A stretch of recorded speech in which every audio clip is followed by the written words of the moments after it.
tó kan gbogbo tí jẹ́ mùsùlùmí àgbáyé ni ẹ sọ fún wa sí pé ìyá ńlá wa Fátímà ní tó wà màṣíhùrù ni pé òun nìkan nìyàwó tí ọ̀pọ̀lọpọ̀ mọ̀ mọ́ Sayyidina Ali àmọ́ ẹ ti já mọ̀ yìí pé Sayyidina Ali fẹ́ ìyàwó mi àmọ́ kí ni reason tí Sayyidina Ali ò fi fẹ́ ìyàwó mi lójú ayé ìyá ńlá Fátímà kó máa jẹ́ ìyàwó fún kán máa jẹ́ tìyálé tìyàwó torí ìbéèrè yìí sà ń bẹnu tí àwọn ẹlòmíì ń lò against Islam kódà wọ́n fi ń takò sálà nàbùwà Muhammad wọ́n fi ń pa nàbì ló kọjá wípé àwọn kan sọ pé Sayyidina Ali fẹ́ fẹ́ yàwó ànábì ò wá gbà kí wọ́n fẹ́ yàwó lé Fátímà torí kójọ́ ọmọ tiẹ̀ wàlẹ́ àlìkùwá inú òfin tọ́lọ́run àtànábì náà ló sì wà pé mẹ́rin ni Ọlọ́run fún wa láǹfààní káfẹ́ wípé ànábì gbé òfin ẹ̀ kalẹ̀ bọ́lọ́run ti gbé kalẹ̀ lérí gbogbo àdúmọ̀ mùsùlùmí àmọ́gbà tó kan tọ́mọ rẹ̀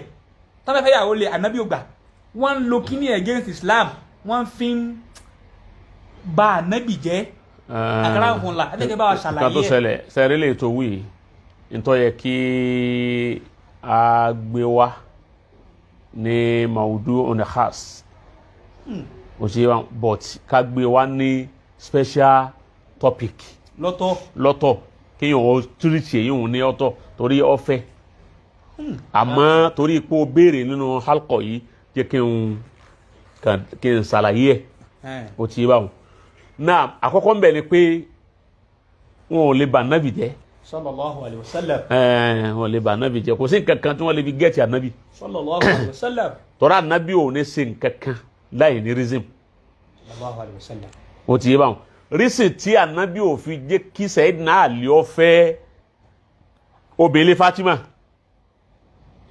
o ti bá wọn rísì tí àwọn àfáà tí wọ́n gbé kalẹ̀ tí wọ́n wà nínú àkọọ́lẹ̀ pé kí ni rísì nìkọ́ọ̀sù lọ lórí ní tó sọ yìí gbogbo wọn apapọ̀ lérí wípé ń tọ́ fàárẹ̀ kejì pé ànábì tako sẹ̀rí àtọ́lọ́hún ó ti yé bọ́yẹ̀ lẹ́yìn wípé ànábì tún mú òfin ọlọ́run rinlẹ̀ sallallahu alaihi wasallam ó sì bẹ̀rù kí wọ́n má kó sí páńpẹ́ ọlọ́run àtọkọ àtìyàwó lànábì fi kọ̀ fún Àlí láti fẹ́ ìyàwó lé Fatima nígbà tí ń bẹ láyé ó ti yé number one ni wípé ànábì tó bẹ́ẹ̀ kó ṣe bẹ́ẹ̀ torí wípé òun ló ní Àlí òun ló ní Fatima àbúrò rẹ̀ ní Àlí tọrọ mi ẹ̀gbọ́n bàbá rẹ̀ ni ó ti yé báwọn ọmọ rẹ̀ ní Fatima òun ló láṣẹ Àlí ló lẹ́gba Àlí lọ́wọ́ ó sì lẹ́gba Fatima lọ́wọ́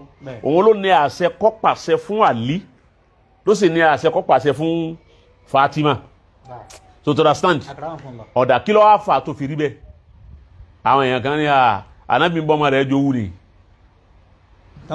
wọ́n ní bọ́ ọmọ rẹ̀ jowú ni ó ní ká máa fẹ́yàwó mẹ́rin òun ò sì jẹ́ kó wọ́n fẹ́yàwó lé ọmọ rẹ̀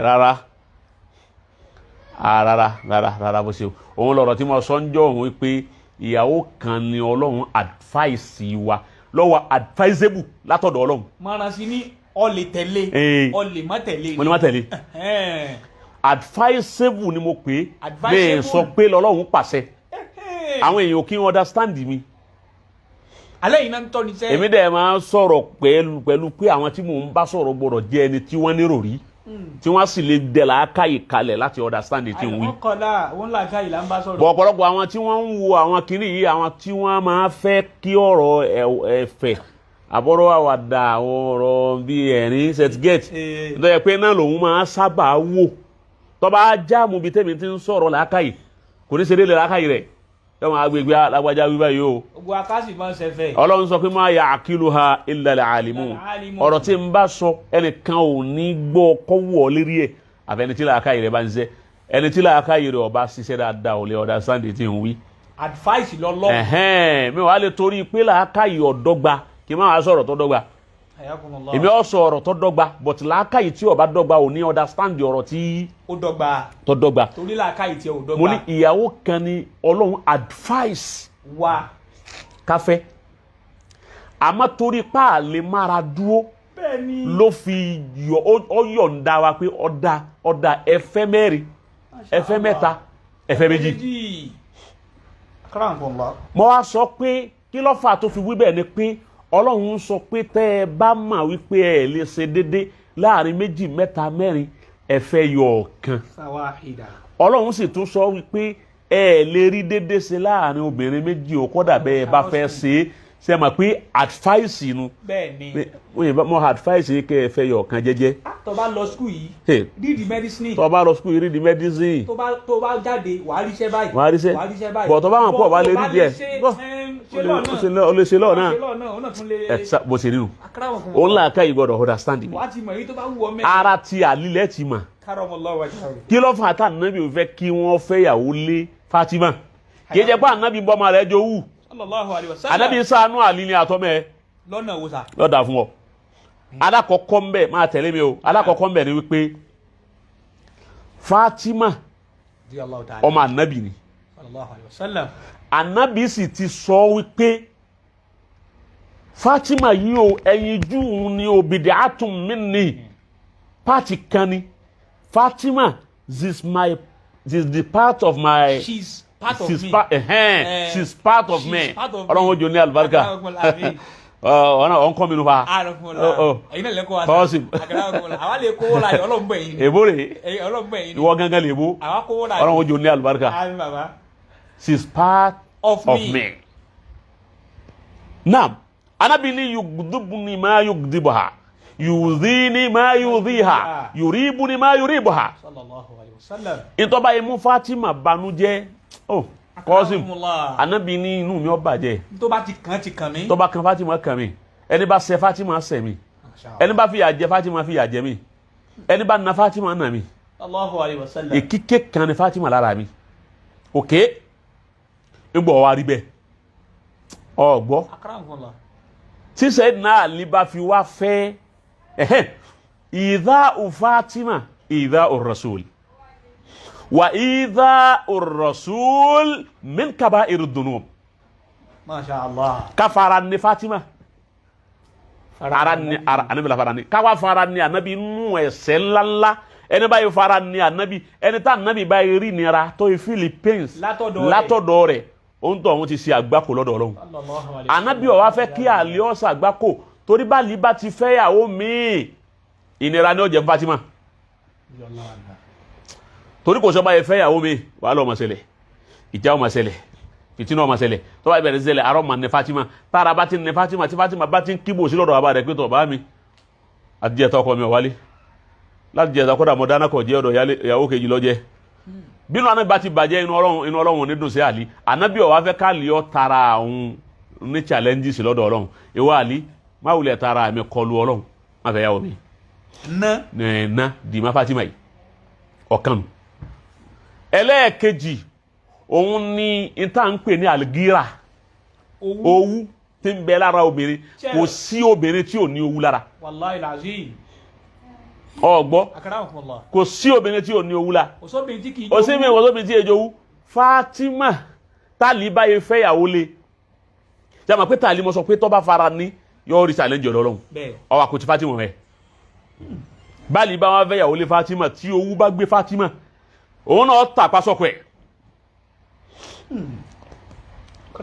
owó jíjẹ ọwọ́ yàrá ìyàwó tó fẹ́ nìsín ọwọ́ apàdà yàrá Fatima tẹ́ bá wọlé ẹ padà bí ẹ ti ń bọ̀ tọ́ba yìí ti lè wí bẹ́ẹ̀ ó ti yé báwọn ó ti ṣe Ọlọ́run lára ọkọ ẹ̀ yóò rí challenge lálùkìyàmà kó dídí ọmọ ànábì ọwá déwájú Ọlọ́run kọ́lọ́run ọdá akúnlẹ̀ pé èsè tó ṣe báyìí fọkọ rẹ̀ ọta bùkù ànábì má wulẹ̀ fẹ́ yàwó Àlí o. sallallahu alayhi wa sallam. Kọ́sìm alákọ̀ọ́kọ́ ìdá Fatima ìdá Rasul wà ìdá Rasul min kaba'ir dhunub. ó ti yé káwẹ́ pa Àlí ní fara ní Fatima tí Fatima báyìí rí nira ànábì ó rí nira tá ànábì bá rí nira Àlí dáná.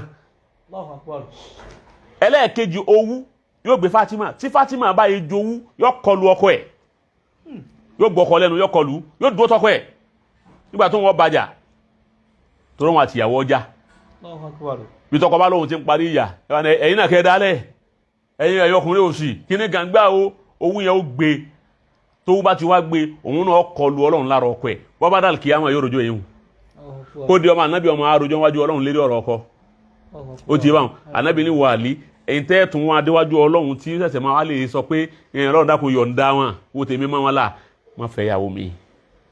ó di mélòó ó di méjì. ẹlẹ́ẹ̀kẹta tá ànábì fi ní kó má fẹ́ ìyàwó ni pé ọmọ tí Àlí fẹ́ ọmọ Àbújálì ni. Àbújálì sì ní ọ̀tá lọ́ba ànábì ṣe fáá tó fi kú kí wọ́n tó pa á ní ogun Uhudu àbí nǹkan kí wọ́n ti pa á ní Àbújálì tá ànábì ní máa ta Fìràáúnà hadhihi umma ànábì ní Fìràáúnà jọ mi ló kù yìí.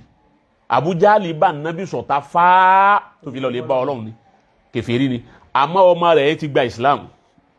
ó ti àlíwárí àrírí pé òun láìkì rẹ̀ òun fẹ́fẹ́ àwọn èèyàn wá lè sọ fáàlì pé ọkọ rẹ̀ ń fẹ́ ìyàwó mi o ó ti yé ọkọ rẹ̀ ń fẹ́ kọ́dọ̀ ọmọ Àbújálì ní ń fẹ́ làlíbálẹ̀ bá nàbì wípé ọwọ́ ni ṣe bí bàbá rẹ̀ bọ̀ wọ́n sọ pé bàbá rẹ̀ pé bàbá rẹ̀ tí bá ní ọlá máa ń ní bàbá rẹ̀ la ọkọ rẹ̀ ń fẹ́ ìyàwó mi o yóò sì kó nira bọ̀ torí ọmọ Àbújálì ni oró bàbá rẹ̀ kọ̀ọ̀kan ọmọ abẹ́lá rẹ̀ lóòótọ́ ti gba àwọn ìsìláàmù lóòótọ́ àmọ́ oró wípé ànábì lọ ọwọ́ ànábì títan bàbá rẹ̀ ti dé ànábì ń wí ni bàbá rẹ̀ ó sì bá ànábì bàbá rẹ̀ bá ànábì ṣọ̀tá ni oró èyí wọ́n máa bẹ pẹ̀lú ẹ̀ o kọ́ ya ìṣẹ̀mọ̀ abitọ́ ń lọ ọba lè bá ń sí Ọlọ́run ní Fatima òun gbọ́ nǹkan báyìí pé ọkọ òun fẹ́ ọmọ Àbújálì ànábì ní ọmọ Àbújálì bá bí Àlí ọba tiẹ̀ wá róbìn fẹ́ mọ́ ọmọ ọ̀tá mi ní ọwà fẹ́ ànábì bá ránṣẹ́ pàlí pé ya Ali la tajtami'u bintu rasul